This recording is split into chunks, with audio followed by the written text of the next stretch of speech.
Hello. Let me share my screen. Hopefully it works. Okay, cool. Hello, how is everyone? Woo! Bonjour. Yeah, I'm so excited and glad to be here at PyData Paris. PyData community has a special place in my heart. I have spoken at many PyData events in the US. I used to work in the US, and I moved to Paris in December last year. So I'm super excited to be here, join the community in Paris, and also contributing to the open source AI community here. Yeah, so today my topic is building with Mistral. I'm going to talk a little bit about what we are, what models we have, and an overview of what we are offering, and how you can build and customize your solutions with Mistral. And before we get started, just want to have a little bit introduction about myself. My name is Sophia Yang. I lead developer relations at Mistral, where I manage developer education, developer experience, partner with the ecosystem partners, and and community engagement. So if you want to talk about collaboration, partnerships, feel free to come talk to me. Yeah, so agenda for today, we're going to talk a little bit about what models we have, an overview of our model offerings, and then we're going to dive a little deeper into our most advanced model, Mistral Large 2, and our latest multimodal model, Pixtral. And then we're going to talk about how you can customize and build with Mistral models and different options you can use with our platform. Okay, so let's get started with our models. Our company was founded in May last year, so in just a year and a few months, we have released a lot of models. How many of you have used our models? Oh, cool. So most of you have used our models. Super cool. And here you can see we have an overview here. The top row here is our premier model. We have two general model, Mistral Small, for best for low latency conversational use cases is 22 billion parameters. And then we have our Mistral Large, our flagship model for your most sophisticated use cases. So it's a 123 billion parameter model. We have a second version released just a month ago. Really recommend you to check it out if you want to use it for your RAG, advanced reasoning, and all the complicated use cases you might have. We have also released customized options for your use cases. Coastral is our low latency model for coding. It's trained on 80+ languages. So it's really great at Python. So I know our community is mostly Python-based, and I use Coastral all the time to help me with code completion, code understanding, and so on. And of course, we have an embedding model. So if you want to use our models for RAG use cases, you will need to use an embedding model to transform your text into vector databases. And then we have a whole suite of free Apache 2.0 license model. We are a really big believer in open source, so we want to make sure we deliver the model free to you. Apache 2.0 license, you can use it for free. Even for free for production, it's fine. Just one note that for premium models, we open source it, but it's not under Apache 2.0 license. They're under Mistral Research license. You can use it for free for your own exploration. But if you want to use Mistral Small, Mistral Large for commercial uses, you can buy a license from us. Yeah, feel free to talk to me if you're interested in exploring that area. In our Apache 2.0 license models, our latest model is Pixtral, and it is a really amazing lightweight multimodal model. So it not only excels in text understanding, but also image understanding.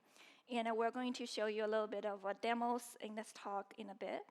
And we have 3 different research models. Mr. Nemo is our state-of-the-art 12 billion parameter model built in collaboration with NVIDIA.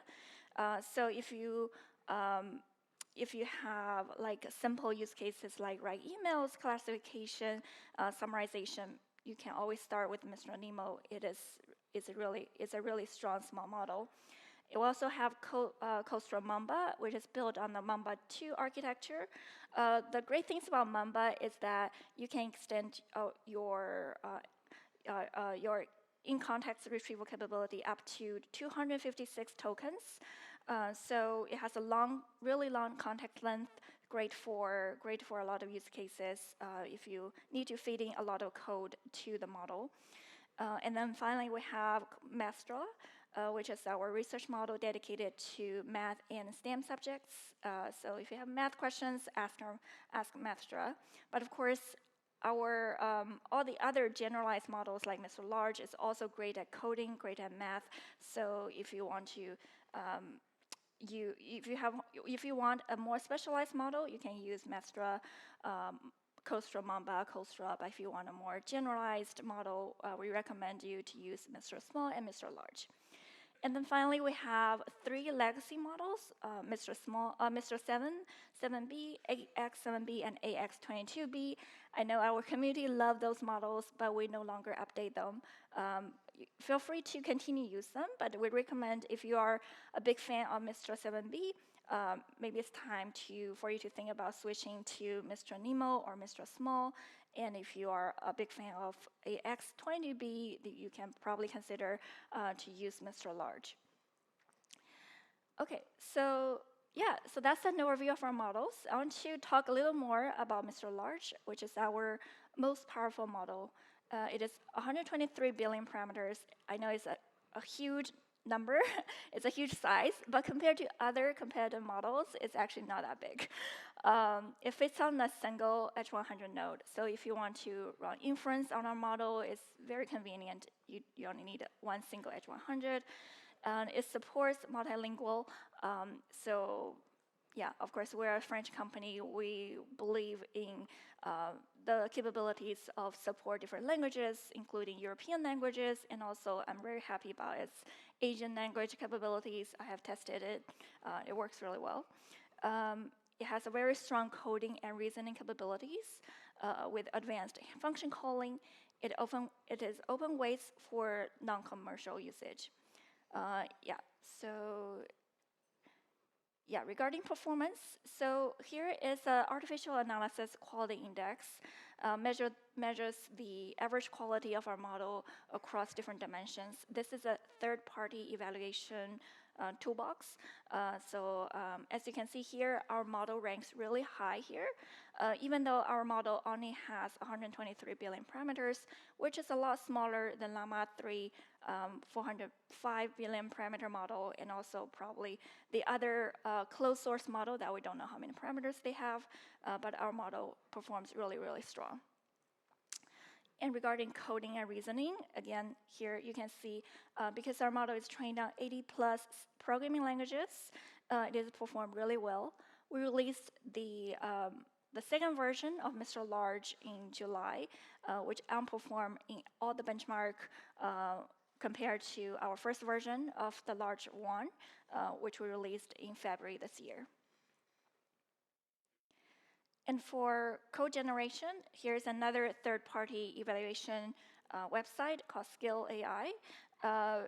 It also compared Mr. Large with all the other open source and closed source models. You can see our model performs really well in code generation.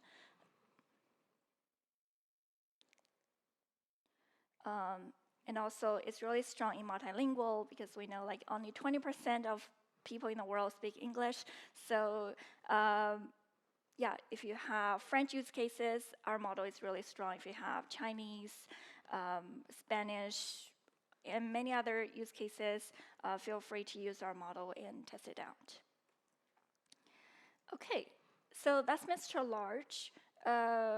The reason why I wanted to point out Mr. Large's performance is because it's actually a really, really strong model, and a lot of people may not have noticed how strong Mr. Large is.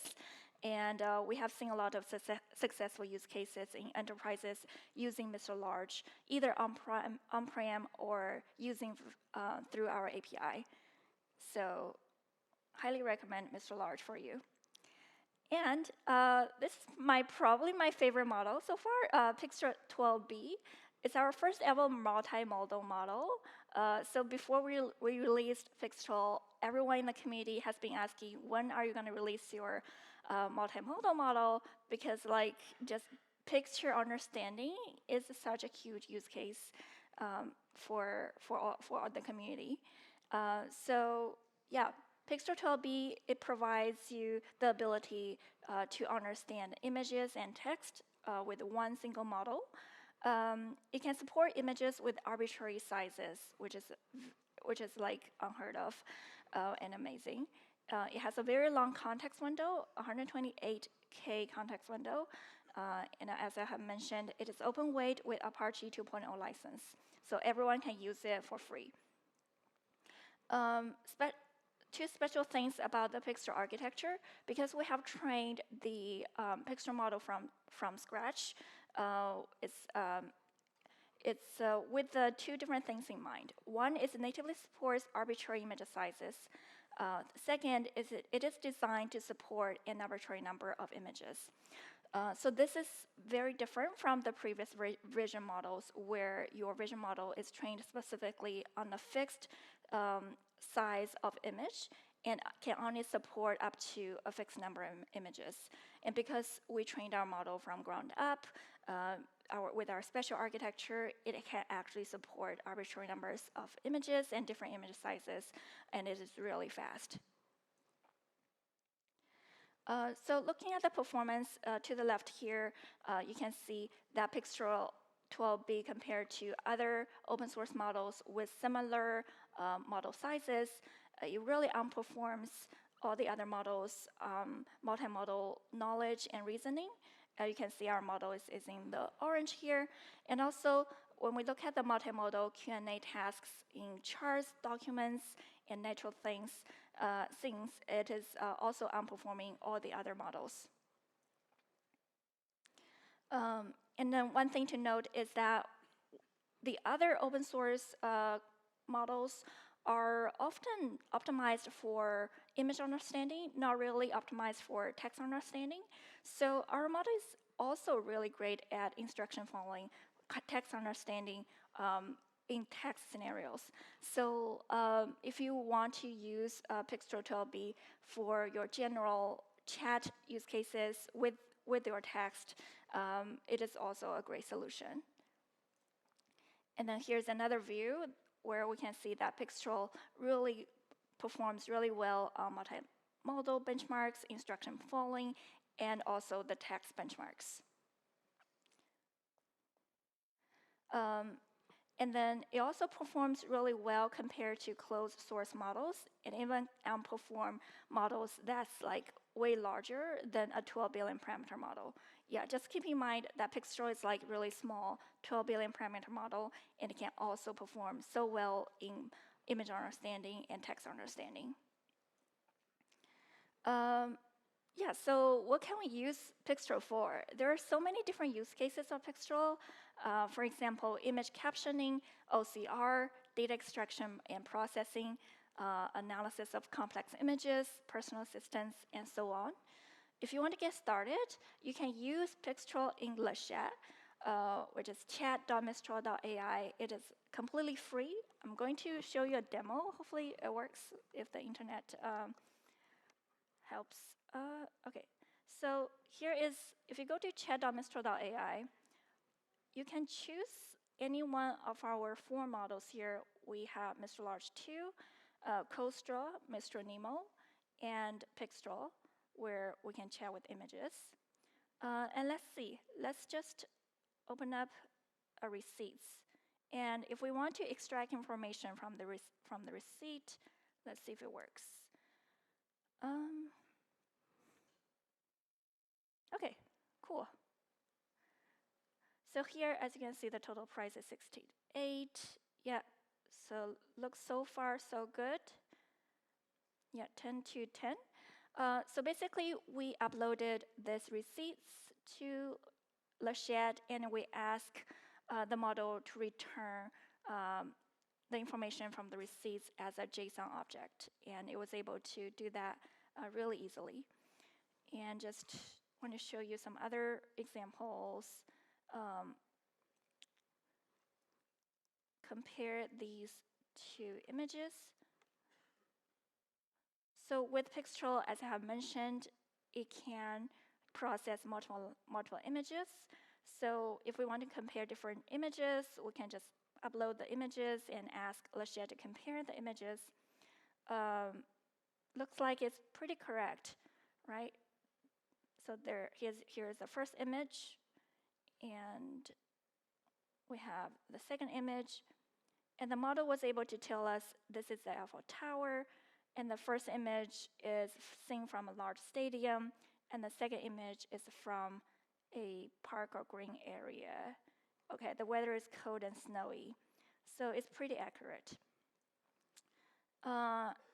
And then it is also really great at chart understanding. Here we have a chart here, just to ask what is in the image.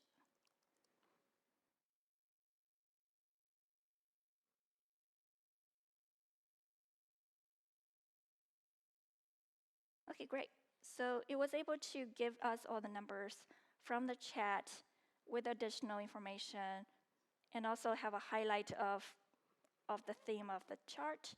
Yeah, as you can see, it's really powerful. Our model has a lot of different use cases. Cool. Yeah, and we have some other use cases, image captioning, OCR. So if you have a science document, if you want to convert your document into a markdown format document, you can use Mistral. It was able to transcribe handwritten documents, even for really old documents. It works really well. If you want to extract information, here you can see it was able to extract the information from this map with the location and the numbers showing in the map. And we have seen this before. It was able to convert the content from an image to a JSON object. And it can understand complex images. You can explain scientific content. So this is pretty amazing because I don't really understand this content, and Mistral is able to understand this. And we have seen this example before on the website, on the internet, that if you draw a scratch of a web page, and Mistral can write the HTML code from your drawing, and yeah, it just works. And it can also solve math problems. Yeah, so this is probably convenient for math students. If you take a picture of your math questions, it can solve the problem for you. I don't know if it's good or bad. It's just pretty amazing, our model. Okay, so yeah, so far we have talked about Mr. Large and Mistral. You know, we have amazing models, but we want to empower you to be able to use our models even better, to create better applications and even create better models for your own use cases. So far we have 3 customization options. First of all, we introduced tools, function calling in February this year, and then we also introduced our fine-tuning service, and also an open source fine-tuning repository in June this year. And then in August, we introduced agents. I'm going to walk you through all of them so that you can use our model really well. First of all, it's function calling. I think most of you probably already know function calling, so I don't need to get into the details of it. Basically, if you ask a question, what is the balance of my bank account? Our model doesn't really know your bank account, right? So you will just hallucinate. But instead, if you have a API that calls the database of your bank account, like a bank API, then you can feed in the prompt, what is my account balance prompt, and also the tool specs, which is like what is the parameters needed for this API, how do I use this API. If you feed those two information into our model can output exactly how to use this API. And in the backend, you can just execute this API with the output of our model, and you can retrieve the information, the output of the API, directly get you the right account balance. And of course, you can feed the output of the API to another Mistral model to give you a richer answer. And second is fine-tuning. Our model is trained on trillions of tokens with several months of huge infrastructure, and most people don't have the luxury to do the same thing. So our model is great for general purpose usage, but it's not specifically trained for your own data set. So the distribution is kind of different if you have your own domain-specific tasks. With fine-tuning, you can use your domain-specific data set to fine-tune a model on this different sets of tones or language or whatever use case you have. And then when users want to ask questions, do specific information retrieval, it can use a fine-tuned version of large language model. So under the hood, we're actually using LoRa fine-tuning. So instead of doing the full fine-tuning, we are actually only using a small set of matrix to fine-tune our model. To the right here, you can see our optimized LoRa fine-tuning compared to the full fine-tuning is actually really close in performance with much lower cost. So we recommend you to use our fine-tuning service because we train the model, we know how to fine-tune our models the best. So if you are interested in fine-tuning, we have open-sourced our fine-tuning code base. So it is at Mistral Fine-Tune repository, and there is a really nice Colab notebook example, even if you want to run it on a Colab with A100. And then we have released our fine-tuning API on the platform, which is our fine-tuning service. I'm going to show you a video on exactly how that works. So here you can see in our fine-tuning service, we can choose the model to fine-tune. We can choose the training data set. And if you want to fine-tune on the GitHub repository, you can even add your GitHub repository here. So it's very convenient. You don't need to configure anything for your GitHub. And then you can add a validation file, set some training parameters, and it will start training. After some time, your model is trained, and then you can use this model in either the chat or our API. So that's pretty cool. Okay. Okay, so the third customization option I want to talk to you today is agents. Agents are really hot topics these days. They are autonomous systems powered by large language models that, given high-level instructions, can plan, use tools, carry out steps of processing, and take actions to achieve specific goals. Just to show you an example of how it works right now on the platform.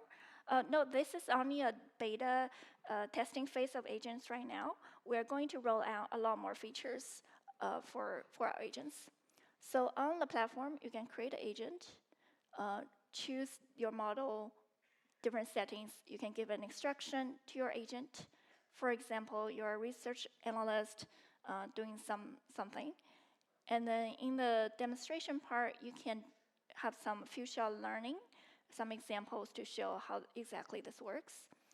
And then you can have some descriptions of the agents, and then you can deploy our agent. And then after you have deployed your agent, you can use it in the chat or through our API, and you can just use the agent right away in the chat. So here you can see our model you're actually using this agent with specific instructions on how to answer the questions. Cool.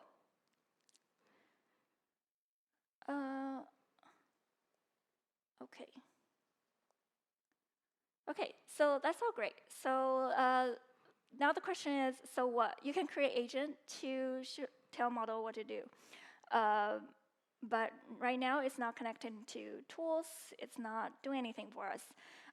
So tool connection is coming really soon.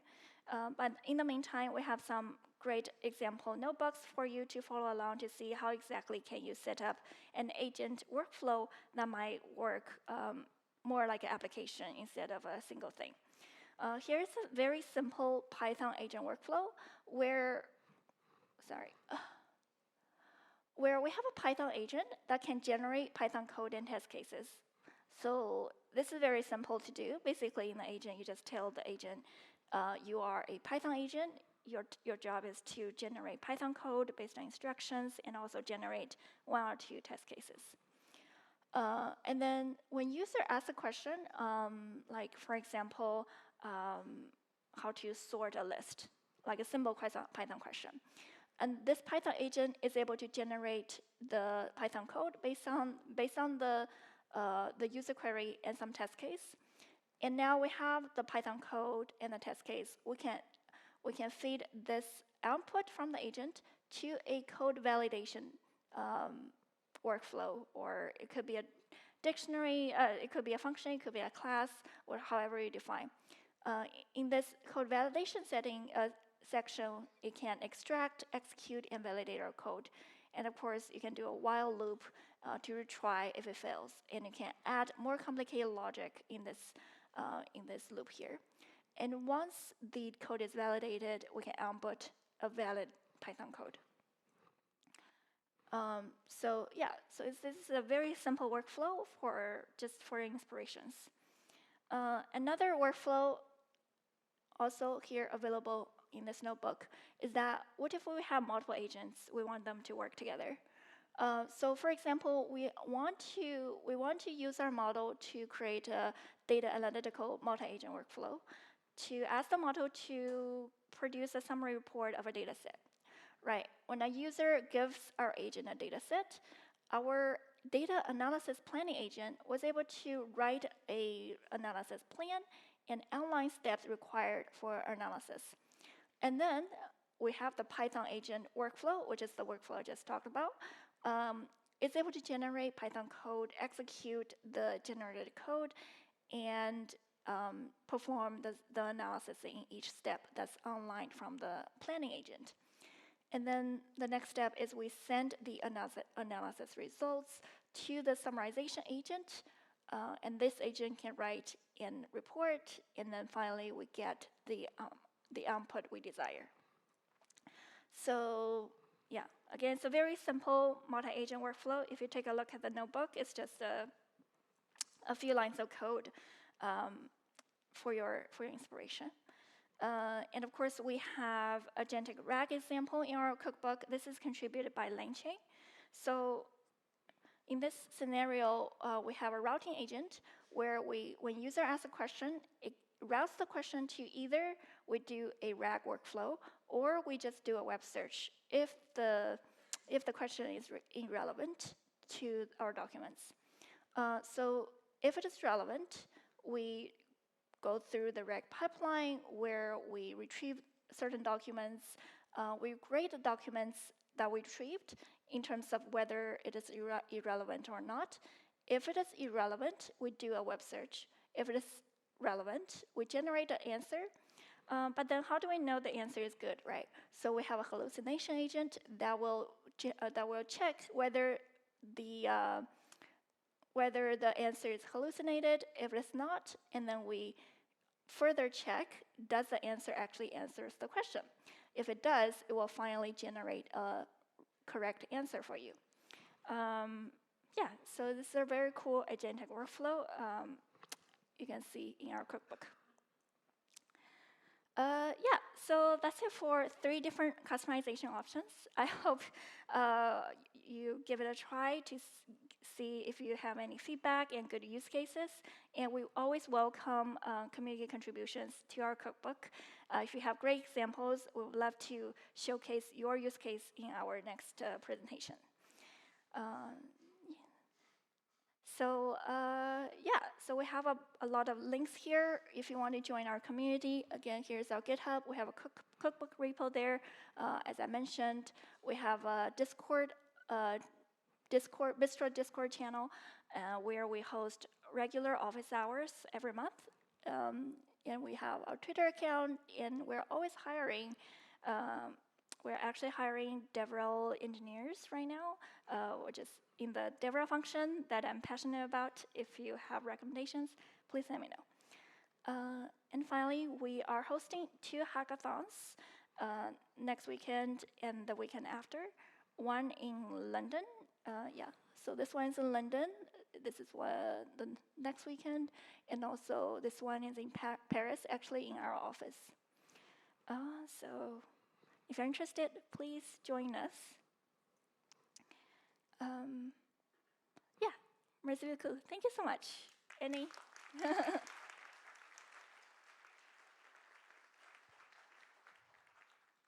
So we have time for a few questions.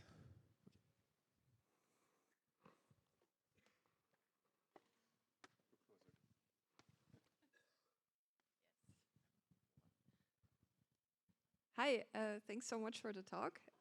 I've used Mixtral models, and I found Pixtral really interesting. I haven't used like a vision model before, vision textual understanding model.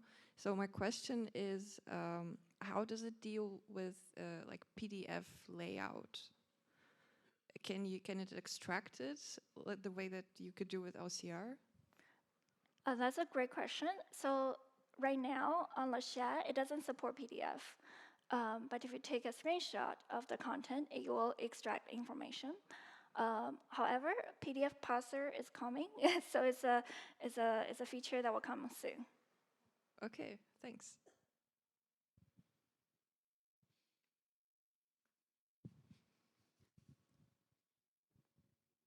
Hi, thank you very much for the talk. So I was wondering, you mentioned function calling and tooling. I've seen models struggle a lot once you have a large collection of tools and accuracy is a challenge. How do the Mistral models fare, and which model do you think is the best at the moment? Yeah, that's a great question. We have seen a lot of function calling use cases and struggles, as you mentioned, in our customers and community.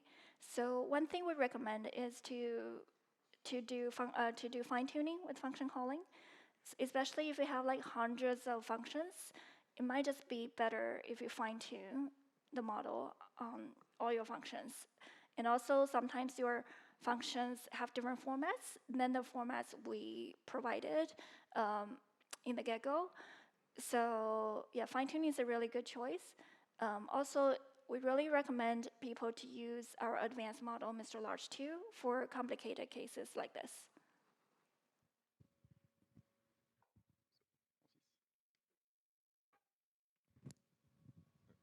Hello, thank you.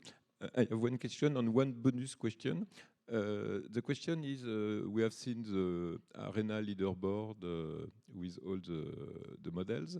And at what extent this leaderboard has a commercial impact? Because AI, Mistral AI is not necessarily on the first row, and so does this have a commercial impact? Okay, so if I understand your question correctly, thank you for your question. So to what extent does our model have a commercial impact? So we actually have a lot of commercial customers right now because a lot of customers, they want to host our models on-prem to make sure about the data security, governance, and all the good things. And we have a really good solution team that can help our customers to implement our models to specific use cases in enterprises. So as you may have seen the news, like we have customers like BNP is in the public, so I can talk about. and some other successful enterprises have implemented our models. Oh, and one more thing. Our models are also available on all big cloud providers like Azure, AWS, and GCP. And a lot of enterprises like to use cloud providers. Okay, thank you. The bonus question, but you don't need to answer it now. For the first invoice you show, the number was 68, but I tried to read the invoice, and there was no many information about which country or which currency it is. It would be interesting to ask the model an extra question to try to guess from which country is the invoice. The first demo you show. Sorry, I don't think I followed the question. What is the number? I think it's about the first image processing example you gave with the receipt. Yes. Could it guess the currency? Oh, currency. There was no currency. I think that's the question, right? Let me see. Oh yeah, because it didn't show the currency, so it didn't give us the currency. Yeah, I think the question was, could it try to infer from other parts or like something? I think because in the example, we didn't ask the model to give us a currency, so it was not instructed to do that. So if you have a specific use case for like US dollars, you can probably like specify that in the system prompt. Thank you very much for the great talk. Oh yeah, sure. I would like to ask you a question about the fact that you are merging a lot of signals, images, text combined in documents. But I have a question about the text itself, which is a corporate-wise question. In text, you found knowledge, but also style. For example, we all recognize the BBC way of writing, the Wall Street Journal way of writing, the Economist way. And sometimes companies want to have some style. Do you know any research, or is it a question for you to not only grab the content of document, but also their style, a corporate style, for example, for texts, specific to one particular company that could fine-tune it for its own purpose?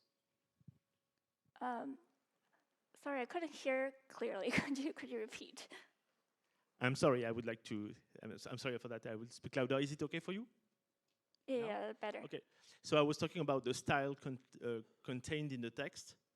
You talked a lot about merging some signals like images and text, but text itself has also knowledge, but also style. For example, the BBC style is really recognizable, the Wall Street Journal style, and sometimes companies would like to have some style too, and rules about their own style and the way they communicate. Do you know any advances for that particular matter, not the content, but the style of text to replicate in their automatic answers? So you're asking the style of the content? Imitating it in the answers. Maybe the tone and the way a certain company communicates in a stylistic fashion. I think this is... Yeah, so that's a great question. We have seen a lot of use cases of like different styles of text in the role play community. Yeah, there's actually a huge community on creative writing and role play using our models. So a lot of people was able to give it like a few short examples, and our models were able to follow the pattern of the style and tones. But to make it more consistent, some people do fine-tuning to fine-tune on the much larger corpus of data to ensure the consistency of the style. Okay, we'll take one last question. Hi, thank you very much for the talk. I had a question regarding data simulation, because fine-tuning is great, but you know the data sometimes hard to find. Do you have some plans to have some tooling to accelerate the synthetic data creation with your models?